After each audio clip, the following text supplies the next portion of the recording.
Selon les entendus, il y a une tendance émergente dans le marché immobilier, notamment pour les propriétés de luxe, où des acheteurs potentiels demandent à tester la maison en y passant une ou plusieurs nuits, voire plusieurs semaines, avant de finaliser l'achat.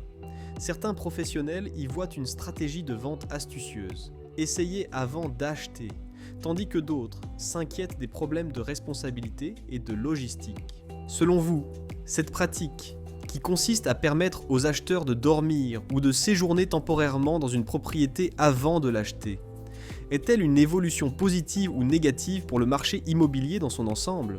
Dans un texte argumenté et illustré d'exemples, vous développerez votre point de vue en examinant les bénéfices potentiels pour les acheteurs et les vendeurs, ainsi que les risques et inconvénients que cette pratique pourrait engendrer. 250 mots minimum. L'immobilier à l'ère de l'essai avant l'achat. L'acquisition d'un bien immobilier constitue, pour la majorité des individus, l'un des investissements les plus conséquents d'une vie. Traditionnellement, cette décision repose sur de brèves visites et une analyse factuelle. Néanmoins, l'émergence d'une pratique, jusqu'alors marginale, consistant à permettre aux acheteurs de séjourner temporairement dans la propriété avant de s'engager, pourrait changer la donne. Certains y voient une stratégie commerciale ingénieuse, d'autres une boîte de Pandore. Cette tendance est-elle un progrès salutaire ou une source de complications pour le marché immobilier ? Il est impératif d'examiner les avantages pour l'acquéreur et le vendeur, tout en soupesant les risques sous-jacents. Cette approche d'essayer avant d'acheter offre un niveau de certitude que de simples visites ne peuvent garantir. Pour l'acheteur, il s'agit d'une opportunité inestimable de tester les aspects petits mais majeurs du quotidien. S'installer une nuit ou un week-end permet d'évaluer la luminosité matinale, le niveau de bruit nocturne, le chant des criquets ou le passage d'une route, la pression de l'eau ou encore l'ergonomie générale de l'espace. Quant au vendeur, même si l'idée peut sembler inhabituelle à certains agents, elle se révèle être un argument de vente puissant, surtout pour les biens de luxe.